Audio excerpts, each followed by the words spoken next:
Let's take a look outside at the storm coming in. You see those heavy gray clouds out over the Kern River Valley. No rain just yet. It's just been some spotty showers. And unfortunately for Alta Sierra, it is rain falling on the existing snowpack. But they have a great base layer and we're trying to get them some more snow into this weekend. So we're keeping a close eye on conditions today. But then as cold air rushes in tonight, it will turn back to snow for any moisture that comes on shore for them tomorrow, Saturday and Sunday. Pine Mountain Club, a lot of that snow has washed away, but you're still seeing some of the very highest elevations. And look at how wet it is in Fraser Park. Now this is just the beginning. You see those increasing storm clouds over Tehachapi and here in Bakersfield as well, with a little bit of rain falling in the foothills already. Let's take a look at this atmospheric river, this very wet tropical system that's been impacting all of California for the last 2 days, really hitting us hard yesterday with those winds and the blowing dust. Now you see this line of what was thunderstorms as it moved on shore. Now moderate rain right over the 43 headed toward the 99. So you're going to notice that this morning as it comes on shore, it's paired with those fast winds. Then we're going to send it up into the mountains mid-morning,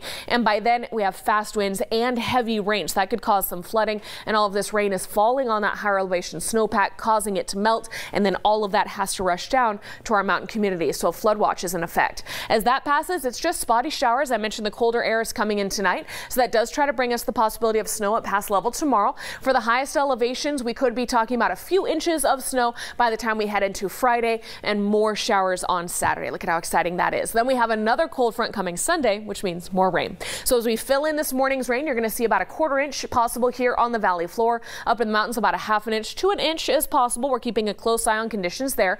But what's interesting is down into the desert, they don't have as much of an overshadow for, or excuse me, a rain for them with those winds coming through. So they're actually getting more rain in the valley, in the desert, than we are here.